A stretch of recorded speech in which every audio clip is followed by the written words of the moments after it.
김수현 청와대 정책실장이 부동산 보유세를 고가 다주택 소유자부터 하는 쪽으로 방향을 잡고 있다고 밝혔습니다.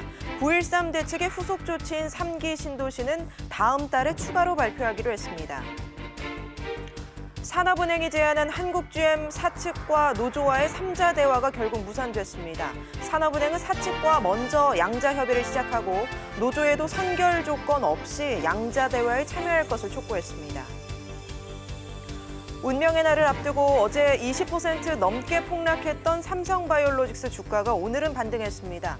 금융당국이 내일 분식회계 혐의에 대한 최종 결론을 낼 예정인 가운데 최악의 경우 상장 폐지 가능성도 배제할 수 없습니다. 시나리오별로 짚어보겠습니다. 경기 침체기 재테크 전략에 관심이 쏠리고 있습니다. 과거 경제 위기 때마다 인기를 끈 건 안전자산으로 꼽히는 금이었는데요. 국내외 변수가 많은 지금은 어떻게 자산을 관리해야 할지 전문가들의 조언 들어봤습니다.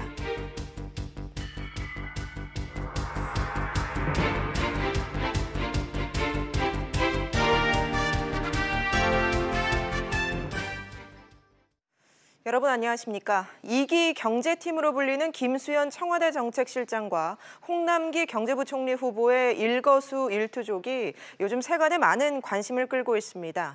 경기 상황이 좋지 않기 때문인데 김수현 실장이 임명 후 처음으로 향후 경제 정책 방향과 관련한 자신의 입장을 밝혔습니다. 취재기자 연결해 자세한 얘기 듣겠습니다. 이한승 기자. 네, 이한승입니다. 네, 김 실장이 보유세와 관련해 언급했다고요? 네, 맞습니다. 김수현 청와대 정책실장은 국회 운영위원회 전체 회의에서 보유세를 현실화하더라도 고가 다주택 소유자부터 하는 쪽으로 방향을 잡고 있다고 말했습니다. 이어 우리나라의 보유세 수준에 대해선 국제적인 비교는 곤란하지만 체감하는 바로는 너무 조금 낮지 않느냐고 우려하는 분들이 많다고 설명했습니다. 그리고 9.13 대책 효과에 대한 질의에는 부동산 시장이 안정세를 찾아가고 있다고 답했습니다. 또 내년 시행 예정인 분양 원가 공개에 대해서는 항목을 늘리는 쪽으로 준비하고 있는 것으로 안다고 대답했습니다. 아울러 3기 신도시 2차 발표는 다음 달에 할 예정이라고 밝혔습니다. 네, 현재 경제 상황에 대한 시각도 밝혔다면서요? 네, 김 실장은 우리 경제가 침체 국면이 아니냐는 질의에 대해서 침체라는 단어를 쓰기는 조금 성급한 것 같다고 강조했습니다. 이와 함께 경기 순환상 하방 압력을 조금 받는 것은 사실이나 침체나 위기라는 표현을 쓸 것은 아니라고 설명했습니다. 다만 경기 침체가 아니라는 발언이 경기가 좋다는 것처럼 들릴 것을 우려해 침체든 아니든 정부는 훨씬 엄중하게 준비해야 한다는 점을 강조했습니다. 아울러 경제부총리는 경제 운용의 책임자이며 자신의 역할은 대통령의 뜻을 전하고 조언하는 것이라고 밝혔습니다. 지금까지 SBS CNBC 이한승입니다. 산업은행이 한국GM 노사와 3자 대화를 하려고 했지만 무산됐습니다. 산업은행은 노사 양측과 개별적으로라도 양자 대화에 나서기로 했습니다. 자세한 내용 취재기자 연결해서 알아보겠습니다. 최나리 기자. 네, 최나리입니다. 예, 산업은행이 결국 양자 대화부터 나서기로 했다고요? 그렇습니다. 산업은행은 오늘 연구개발법인 분리 문제로 갈등을 겪고 있는 한국GM 노사 양측과 개별적으로 양자 대화에 나서겠다고 밝혔습니다. 앞서 지난 8일 이동걸 사는회장은 한국GM 노사와 3자 대화를 제의했지만 한국GM은 사실상 거부 의사를 밝혔습니다. 대신 한국GM은 사는과의 양자 간 협의를 역제안했습니다. 네, 최 기자, 사는이 왜 이 같은 조치에 나선 거죠? 네, 사는은 한국GM의 경영 정상화를 위해서는 이해관계자 간의 신뢰 회복이 필요하다고 보고 있습니다. 일단 한국GM과의 대화를 시작하고 나아가 중재 역할을 하겠다는 의도로 해석됩니다. 양자 대화가 실패할 경우 사는은 법적 대응과 한국GM에게 지원하기로 한 8천여억 원 중 아직 집행하지 않은 4천억 원을 지렛대로 한국GM을 압박할 것으로 예상됩니다. 사는은 실사 보고서 공개 등을 요구하고 있는 노조에 대해서도 조건 없는 대화 참여를 촉구했습니다. 지금까지 SBS CNBC 최나리입니다. 어제 20% 넘게 폭락했던 삼성바이오로직스 주가가 오늘은 다소 반등했습니다. 하지만 내일 운명의 날을 앞두고 시장의 경계감은 여전합니다. 손석우 기자입니다. 개장 직후부터 반등한 삼성바이오로직스 주가는 9.81% 상승했습니다. 하루 전 22%나 급락한 것에 대한 기술적 반등이라는 분석입니다. 분식회계 혐의에 대한 금융당국의 최종 판단을 앞두고 삼성바이오로직스 주가는 줄곧 불안한 흐름을 이어오고 있습니다. 지난달까지 50만 원대를 유지했던 삼성바이오로직스 주가는 분식회계 재심의가 시작되고 고의적 분식회계 정황이 담긴 내부 문건이 폭로되는 등 악재가 터져나오면서 20만 원대로 내려앉았습니다. 최악의 결정이 내려진다면 삼성바이오로직스의 주가에는 굉장히 큰 충격이 나타날 가능성이 높습니다. 단기적으로 봤을 때는 변동성 확대는 불가피할 것으로 예상이 되고요. 전체적인 바이오 업종에 대한 디스카운트로 연결될 수 있다. 금융당국이 만약 고의로 기업 가치를 부풀렸다는 판단을 내리면 삼성바이오 주식은 즉시 정지됩니다. 이후 한국거래소는 상장 폐지 여부에 대한 내부 논의에 착수합니다. 다만 삼성바이오로직스가 당국의 중징계를 받는다고 해도 상장 폐지라는 최악의 상황은 피하지 않겠냐라는 게 시장의 전망입니다. SBS CNBC 손석우입니다. 네, 증권선물위원회는 내일 오전 9시 회의를 열고 삼성바이오로직스의 회계 처리가 잘못된 것인가에 대한 최종 결정을 내립니다. 어떤 결론이 나올지 파장이 큰데요. 이 내용 취재기자와 자세히 짚어보겠습니다. 박규준 기자가 나와 있습니다. 자, 박 기자. 예. 우선 내일 증선위에서 심의하는 내용이 구체적으로 뭐죠? 네, 삼성바이오가 자회사인 바이오에피스의 가치를 고의적으로 부풀렸는지가 핵심이 쟁점이 됩니다. 예. 금감원은 두 번 감리를 했는데요. 지난해 첫 번째 감리와 이번 재감리 모두에서 고의적으로 회계 부정을 저질렀다 이렇게 보고 있는 겁니다. 만년 적자를 보던 삼성바이오가 16년도에 코스피 상장이 됐는데 그 1년을 앞두고서 자회사인 에피스를 종속회사에서 시장가로 평가를 하는 관계회사로 바꾼 게 미심쩍다는 겁니다. 최근에는 에피스를 관계회사로 바꾸는 과정에서 삼성그룹 미래전략실이 관여했다는 그런 의혹도 일고 있기 때문에 더욱더 내일 증선위 결정이 주목되고 있는 상황입니다. 네, 그렇다면 증선위가 고의적인 회계, 그러니까 회계 부정이 있었다고 하면 결국 어떻게 되는 거죠? 네, 아무래도 투자자 입장에서는 주식 거래가 중지되는 거 아니냐, 또 상장 폐지되는 거 아니냐 이런 부분에 우려가 좀 있을 텐데요. 예. 한국거래소가 상장 폐지 심사 대상이라고 결정하는 즉시 주식 거래가 중단이 됩니다. 그래서 거래소의 상장 폐지 심사, 이게 전문 용어로는 상장 적격성 실질 심사라고 하는데 그 대상에 삼성바이오가 포함이 되느냐, 이게 핵심 관건이 되는 건데요. 증선위가 회계 기준 위반으로 내일 검찰 고발 통보까지 내리고 그 위반 금액이 자기 자본의 2.5%를 넘는다고 하면 상장 폐지 심사 대상이 됩니다. 그래서 내일 증선위가 이 모두를 충족하는 결정을 내리면 거래소는 즉각 상장 폐지 심사에 돌입하게 되고 그때부터 삼성바이오의 주식 거래는 중지가 되는 겁니다. 네, 박 기자, 이 거래소가 상장 폐지 대상이라고 하면 그 다음 절차는 어떻게 되는 거죠? 그래서 우선 한국거래소가 중대한 회계 위반 건이라고 판단을 하게 되면 기업심사위원회라는 거를 내부 외부 위원으로 해서 꾸리게 됩니다. 예. 여기에서 상장 유지냐, 폐지냐, 개선기간 부여냐 이 세 가지 중에서 한 가지를 선택을 하게 되는데요. 과거에 대우조선해양 같은 경우를 보면은 과거 수조원 때 분식회계로 증선위 제재를 받은 바 있지 않습니까? 이 대우조선해양 같은 경우도 보면은 개선기간 부여 결정이 나서 상폐 위기를 모면한 적이 있습니다. 예. 그렇다면 상장 폐지 가능성 얼마나 되는 거죠? 그래서 오늘 시장 전문가들한테 좀 물어봤는데 아무래도 최악의 상황까지는 가지 않을 것이다. 이런 관측이 지배적이었습니다. 예. 아무래도 전례가 없었던 데다가 투자자 피해가 커질 수 있다고 보기 때문인데요. 상장 적격성 실질 심사, 이게 2009년도에 도입이 됐는데 그 이후로 회계 기준 위반 문제로 해서 상장 폐지가 된 사례가 한 건도 없습니다. 또한 현재 삼성바이오 같은 경우에는 소액 주주만 8만 명이 넘고 이들이 투자한 금액만 5조 원이 넘는 상황이거든요. 예. 그렇기 때문에 이 같은 투자자가 입게 될 피해들을 고려를 한다면 거래소가 최악의 결정인 상장 폐지까지는 내리지 않을 거다라고 하는 전문가들의 관측이 지배적인 상황입니다. 네, 증선위가 과연 어떤 결정을 내릴지 관심이 모아지겠군요. 박 기자 이야기 잘 들었습니다. 국내외 경제가 불안해지면서 위기 때 재테크 전략을 어떻게 짜야 할지에 대해 관심이 높아지고 있습니다.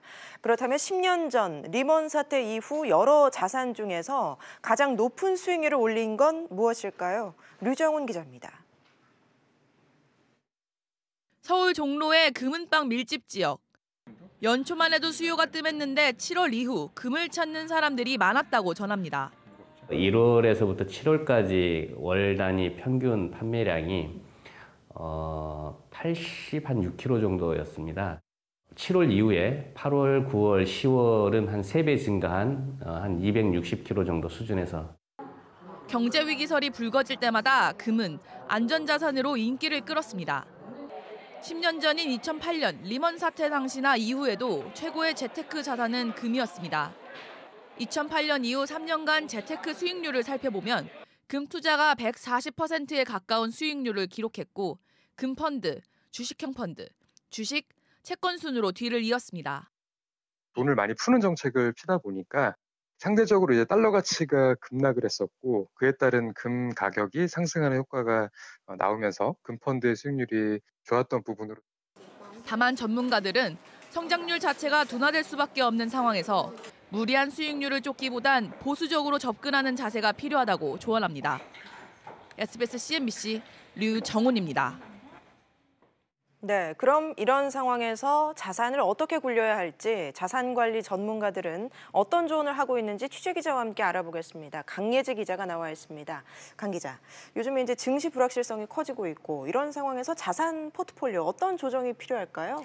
네, 앞서 말씀하신 대로 당분간 우리나라를 비롯한 신흥국을 중심으로 증시 변동성이 지속될 것으로 보이는데요. 단기적인 이익을 목표로 공격적으로 투자하기보다는 변동성이 확대될 때 대비해서 자선을 방어하는 데 초점을 맞추라는 게 금융권 전문가들의 중론입니다. 또 현금성 자산과 안전자산 비중을 늘리고 수익이 난 자산이 있다면 적극적으로 실현해서 유동성을 더 늘리라고 조언하는데요. 유동성을 늘리기 위해서는 주식보다는 1년 미만의 단기 채권, 그리고 대표적인 안전자산으로 꼽히는 달러화 자산에 투자할 것을 권유하고 있습니다. 달러화 자산에 투자하는 전략은 앞으로 오를 거라는 전망 때문이겠죠? 네, 그렇습니다. 달러화 예적금의 경우 달러화 가치가 오르게 되면 환차익을 얻을 수 있고 또 꾸준한 이자 수익을 얻을 수 있다는 장점이 있습니다. 장기 투자라면 달러 보험도 고려해 볼 만한데요. 장기간 해지를 하지 못하는 점이 단점으로 꼽히지만 10년 이상 유지한다면 비과세 혜택을 받을 수도 있습니다. 달러화 자산에 대한 수요가 커지면서 요즘 금융회사에서는 달러화 상장지수 펀드, 그러니까 ETF, 또 주가 연계증권, ELS, 또 파생결합증권 등의 다양한 관련 상품을 선보이고 있어서 관심을 한번 가져볼 만합니다. 또 가장 좀 많은 관심을 끌고 있는 게 이제 금리 인상기다 보니까 대출 받으신 분들 고민이 큰데 이 대출 관리는 어떻게 해야 하나요? 네, 먼저 변동금리로 대출받았다가 고정금리로 갈아탈지 고민하시는 분들이 많이 계신데요. 개인의 대출 계약에 따라서 어떤 것이 더 나을지는 달라지기 때문에 상담 등을 통해서 더 꼼꼼하게 비교해 봐야 합니다. 예를 들어서 집단대출 등을 이용했다면 금리가 상대적으로 낮아서 오히려 이 금리를 유지하는 것이 나을 수도 있고요. 또 갈아탔을 때의 중도상환 수수료 등 비용도 따져봐야 합니다. 보통 3년이 지나면 대출 중도상환 수수료가 면제되기 때문에 적극적으로 중도상환을 해서 이자 총액을 줄이는 안도 고려해 볼 만하다고 조언을 합니다. 대출 후 신용 등급이 올랐다거나 급여가 상승했다거나 승진 또 좀 더 안정적인 직장으로 이동하는 등 변동이 있었다면 금융회사의 금리 인하 요구권을 신청해 볼 수도 있습니다. 그렇군요. 알겠습니다. 강 기자 얘기 잘 들었습니다. 국내외 연구기관들이 이구동성으로 우리 가계부채를 위험 요인으로 지목하고 있습니다. 심지어 뇌관이란 경고성 지적이 이어지고 있는데 그럼에도 대출 규모가 좀처럼 줄지 않고 있습니다. 지난달 금융권 가계대출이 또 10조 원 넘게 늘었습니다. 장가희 기자입니다. 지난달 31일 총체적 상환능력 비율 DSR 규제가 은행권 전체로 확대됐습니다. DSR은 대출을 신청한 가구가 보유한 모든 대출의 원리금 상환액을 연소득과 비교해 대출 한도를 정하는 방식. 주택담보대출만 원리금 상환액을 따지고 나머지 대출은 이자 상환액만 더하던 기존 규제보다 엄격해진 것이 특징입니다. 규제 강화 소식에 미리 돈을 빌리려는 수요가 몰리면서 지난달 금융권 가계대출은 10조 4천억 원 증가했습니다. 이는 한 달 전 증가폭보다 배 이상 급증한 겁니다. 특히 신용대출을 포함한 은행권 기타 대출은 4조 2천억 원 늘면서 3조 5천억 원 늘어난 은행권 주택담보대출보다 더 큰 증가폭을 보였습니다. 그중에서도 신용대출은 2조 9천억 원 증가해 역대 최대치를 1년 2개월 만에 경신했습니다. 이는 9.13 대책에 따른 풍선 효과와 DSR 시행을 앞둔 막차 타기 수요 등이 복합적으로 작용한 것으로 해석됩니다. 주택담보대출은 집단대출 증가세 둔화로 한 달 전보다 증가폭이 줄어든 가운데 개별대출 증가폭은 확대됐습니다. 9.13 대책을 앞두고 주택거래가 늘어난 상황에서 통상 2개월의 시차를 두는 잔금 지급 수요가 몰려 개별대출이 늘어난 것으로 보입니다. 금융당국은 가계부채 증가세를 더 낮출 수 있도록 실행 가능한 관리 수단을 최대한 활용하겠다는 방침입니다. SBS CNBC 장가입니다. 지난주 문재인 대통령이 보건복지부가 마련한 국민연금 개혁안에 퇴짜를 놓으면서 개혁 방향에 대한 논란이 커지고 있는데요. 대통령의 요구대로 국민 눈높이에 맞게 보험료는 올리지 않으면서도 소득 대체율을 높이는 방안이 현실적으로 가능할까요? 쉽지 않은 과제인데 연금 전문가로 알려진 김현명 신임 청와대 사회수석이 키를 잡으면서 이 문제를 어떻게 풀어갈지가 관심사입니다. 먼저 조슬기 기자의 보도입니다. 당초 정부안의 핵심은 연금 재정 안정화와 노후소득 보장 강화에 맞춰져 있었습니다. 하지만 어느 안이든 지금보다는 보험료를 더 내야 한다는 게 개혁안의 공통점입니다. 문재인 대통령이 최근 복지부의 개혁안을 돌려보낸 이유도 국민들이 보험료 인상에 거부감이 크다는 인식에서 비롯됐습니다.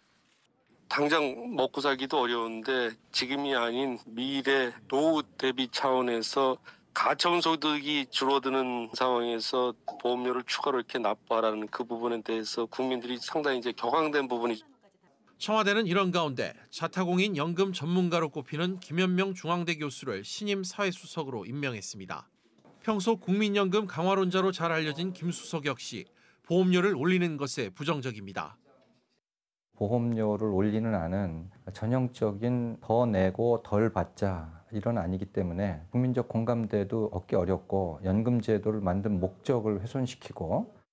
대통령의 입장을 대변하는 신임 수석의 등장으로 국민연금 재정 안정보다는 노후소득 보장 강화에 무게가 실릴 거란 관측이 힘을 얻는 상황입니다.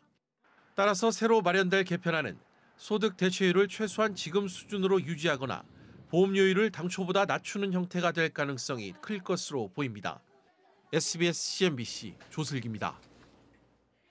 국민연금 개편안을 둘러싼 논란이 첨예한 시점에 새로 임명된 김현명 사회수석의 행보에 관심이 모아지고 있습니다.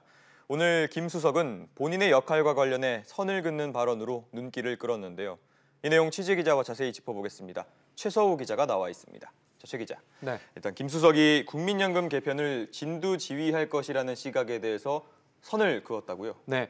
오늘 김 수석이 국회에 출석해서 본인이 국민연금 정책이나 구체적인 계획을 수립하는 위치에 있지 않다. 그 역할은 복지부 장관의 몫이다라는 점을 강조했는데 국민연금을 둘러싼 최근의 일련의 상황이 외부의 자칫 청와대와 정부의 갈등으로 비춰질까 경계한 발언으로 풀이가 됩니다. 하지만 김 수석의 이와 같은 발언에도 사실 외부의 시각은 쉽게 달라지지 않고 있는데요.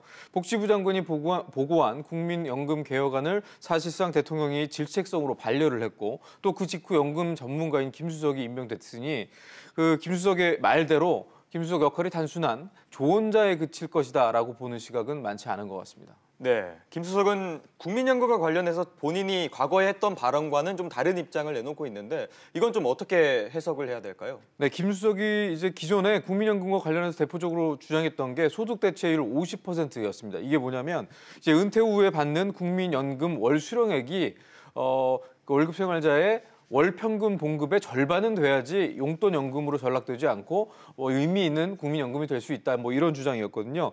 그런데 이 부분에 대해서도 오늘 국회에서 한 발 물러섰습니다. 김 수석은 소득 대체율 50%를 그동안 주장했는데 청와대 상황 고려했을 때 이 주장을 변경할 수 있느냐라는 의원의 질문에 변경할 수 있다라고 얘기를 했고 기존의 주장은 학자적인 개인적 소신이었다라고 이제 한 발 거리를 좀 두는 발언을 했는데요. 왜 이런 발언이 나왔냐고 따져보면 문 대통령이 강조한 국민의 눈높이라는 게 결국은 보험료를 적게 올리거나 안 올리는 거에 방점이 막 찍혀 있거든요. 이걸 전제로 했을 때 기존의 김 수석의 주장대로 소득 대체율 50% 기존 주장을 계속 고수하기란 쉽지 않았다는 점을 반증하고 있는 것 같습니다. 네, 최 기자, 상황을 종합해 보면 내는 돈을 조금 올리고 받는 돈은 최대한 늘려서 기금 고갈도 막아야 하는 묘안을 찾아야 되는 거잖아요. 네. 과연 가능할까요? 쉽지 않아 보입니다. 김 수석은 과거에 이제 국민연금 소득 대체율을 50%로 올리자 이런 주장을 하면서 반대편에서 그러면 기금 고갈되는 거 아니냐 이런 주장을 하니 기금이 고갈돼도 해결 방법이 있다라고 얘기를 해왔거든요. 그 해결 방법이 뭐냐면 지금 현재는 이제 기금을 운용해서 수익을 내서 그 수익금을 가지고 이제 국민연금 지급을 하는 구조인데 현행 방식 대신에 그해에 나갈 국민연금 지출액을 그해 걷어서 충당하면 가능하다. 기금 고갈을 막을 수 있다라는 입장이었거든요. 그런데 오늘 이 부분에 대해서도 김 수석이 이 부분은 당장 도입하기는 현실적으로 어렵다라는 부분을 인정했는데 직접 한번 들어보시죠. 부가식 전환 문제는 앞으로 6, 70년 뒤에나 나올 얘기라서 사실상 현재 논의를 해도 큰 의미가 없다라고 저는 생각을 합니다. 네, 결국 이제 국민연금 개혁은 어느 한쪽은 포기해야 되는 정치적 결단이 필요한 부분으로 이해가 되는데요. 덜 내는 쪽을 택하든 또는 더 받는 쪽을 택하든 아니면 만약 덜 내고 더 받는 이 두 개를 다 얻고자 한다면 결국엔 누군가는 지금보다 무거운 부담을 져야 되는데 그 부담을 현 세대에 지울지 아니면 미래 세대에 지울지 이것 역시 어떤 정치적 결단, 선택이 필요한 대목이기 때문에 모든 것을 얻을 수 있는 우리가 기대하는 묘화는 현실적으로 쉽지 않아 보입니다. 네, 알겠습니다. 최 기자 이야기 잘 들었습니다. 미세먼지가 기승을 부리면서 이 미세먼지 차단과 세정에 효과가 있다고 광고하는 화장품이 많이 나오고 있습니다. 진짜 효과가 있는지 식약처가 조사를 해봤더니 제품 절반은 효과가 없는 것으로 나타났습니다. 황인표 기자입니다. 인터넷 쇼핑몰에서 미세먼지 화장품을 검색해봤습니다. 수십 개의 관련 제품이 뜨는데 실제 효과가 있는지는 어디서도 확인할 수 없습니다. 식품의약품안전처가 미세먼지 차단 등에 효과가 있다고 광고하는 53개 제품을 조사했더니 절반이 넘는 27개가 입증을 하지 못했습니다. 제조 판매 업체들에게 미세먼지를 얼마나 막아주는지 실제 효능과 효과를 입증할 자료를 요청했는데 17개 제품은 아예 제출할 자료가 없었고 나머지 10개 제품은 원료가 좋다 등 엉뚱한 증거를 제시했습니다. 광고만 그럴듯하게 만든 겁니다. 미세먼지 차단 효과 등은 화장품법에 따라 실증 자료를 갖고 있을 때만 광고에 사용할 수 있습니다. 최종 제품이 아닌 원료 자체에 대한 효능 자료를 제출하거나 미세먼지 시험이 아닌 다른 시험 자료 등을 실증 자료로 제출하여 광고 내용을 입증하지 못하였습니다. 식약처는 이들 허위 과장 광고 제품 판매 업체에 대해 광고 정지 처분을 내리고 인터넷 쇼핑몰 등에서 제품 검색 등이 차단되도록 할 예정입니다. SBS CNBC 황인표입니다. BMW 화재로 이 수입차의 안전과 품질에 대한 관심이 높아졌습니다. 최근 5년 동안 수입차 구매가 크게 늘면서 동시에 소비자 피해도 빠르게 증가하고 있는 것으로 나타났습니다. 박연신 기자가 취재했습니다. 경기도 성남에 사는 박기봉 씨는 지난 6월 벤츠 220D를 구입했습니다. 그런데 한 달 만에 브레이크가 작동되지 않는다는 경고등이 떴고 이어 빗길에 변속기가 작동되지 않는 등 문제가 발생하기 시작했습니다. 정비센터에 들어갔는데 바로 수리가 됐다 해서 갖고 왔는데 한 10여일 만에 다시 재발이 된 거예요. 현재까지 똑같은 증상으로 6번을 들어가게 됐습니다. 그런데도 아직 그 증상은 개선이 되지 않고 있습니다. 지난 2013년부터 올해 6월까지 한국소비자원에 접수된 수입차 관련 피해 구제 신청 건수는 1,400건이 넘습니다. 이 가운데 절반 이상은 출고 1년 이내에 발생했습니다. 특히 10건 중 8건은 차량 자체에 문제가 있는 경우로 엔진 결함이 4분의 1을 차지해 가장 많았고 차체 및 외관, 소음 진동, 변속기 등의 순으로 피해가 발생했습니다. 차량을 구매하기 전에는 사후 서비스와 같은 유지관리상의 불편함이 없는지를 확인을 하시고 인도받기 직전에는 차량의 외관 상태를 좀 꼼꼼히 확인을 하시고요. 차량을 받고 나서는 취급 설명서와 보증서를 면밀히 검토하셔가지고 숙지를 해둘 필요가 있습니다. 최근 5년간 국산차의 소비자 피해 접수 건수는 2,900여 건. 지난해 말 기준 수입차 비율이 전체 8.4%임을 감안하면 피해 발생 빈도는 수입차가 월등히 높습니다. SBS CNBC 박연신입니다. 수천억 원대 횡령 배임과 임대주택 비리 등으로 재판에 넘겨진 이중근 부영그룹 회장이 1심에서 실형을 선고받았습니다. 취재 기자를 연결합니다. 오수영 기자 전해주시죠. 네, 오늘 오후 열린 1심 선고 공판에서 서울중앙지법 형사 22부는 이중근 부영그룹 회장에 대해 징역 5년과 벌금 1억 원을 선고했습니다. 재판부는 이 회장의 범행이 기업 경영의 투명성과 건전성을 저해하고 회사의 이해관계자들에게 경제적 위험을 초래했다면서 횡령 배임 등의 혐의를 유죄로 인정했습니다. 앞서 검찰은 이 회장에 대해 징역 12년에 벌금 73억 원을 구형했는데요. 4,300억 원에 달하는 횡령 배임 혐의 가운데 재판부는 횡령액 365억 7천만 원, 배임액 156억 원 등 521억 원만 유죄로 인정했습니다. 재판부는 임대아파트 분양가 조작 혐의는 무죄로 판단했습니다. 선고 직후 이 회장은 법정 구속은 면했는데요. 앞서 지난 7월 건강 악화 때문에 보석으로 풀려난 상황이 유지됐습니다. 지금까지 SBS CNBC 오수영입니다.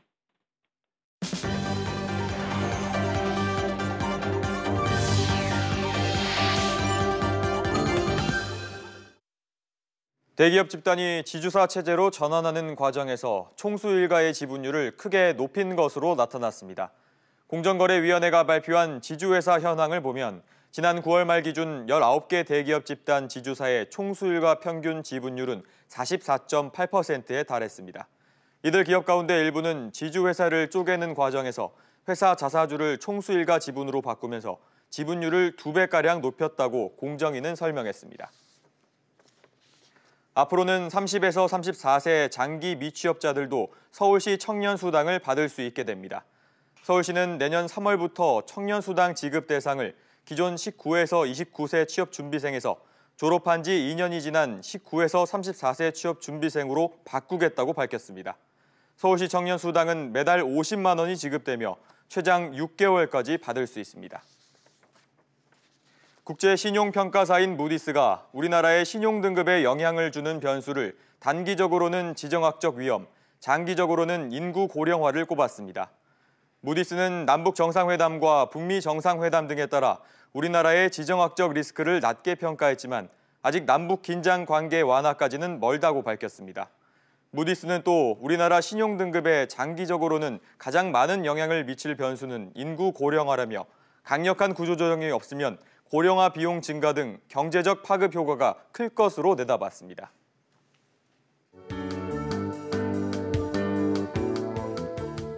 안녕하세요. K웨더 라이프스타일 예보 박유라입니다. 기분 좋은 바람이 불고 있습니다. 덕분에 공기가 많이 좋아졌는데요. 다만 아직 경기 남부와 충청도, 호남을 중심으로 먼지 농도가 높은 상태입니다. 이대적은 계속해 유의하셔야겠습니다. 한편 동풍의 영향으로 동해안으로는 비가 오고 있는데요. 내일 오후까지 5에서 40mm의 비가 더 내리다 차츰 그치겠습니다. 한편 수능 예비 소집일이자 수요일인 내일은 대체로 맑은 가운데 큰 추위는 없겠습니다. 다만 일교차가 크게 벌어지는데요. 낮과 비교해 아침과 밤에는 기온이 크게 떨어져 춥게 느껴질 수 있겠습니다. 공기도 대체로 청정함을 유지하겠습니다. 다만 경기 남부와 충청도, 전라도를 중심으로는 초미세먼지 농도가 한때 나쁨 단계를 보이겠는데요. 이 지역에 계시는 수험생분들은 마스크를 챙기시는 게 좋겠습니다. 내일은 중국 북동지방에 위치한 고기압의 영향을 받겠습니다. 중부지방 맑은 하늘이 예상됩니다. 한낮에는 15도 안팎으로 온화하지만 아침, 저녁으로는 5도를 밑돌며 다소 춥겠습니다. 동해안 흐린 가운데 오후까지 비가 오겠습니다.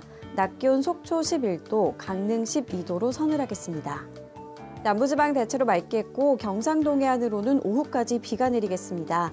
낮 동안 광주와 대구 16도가 되겠습니다.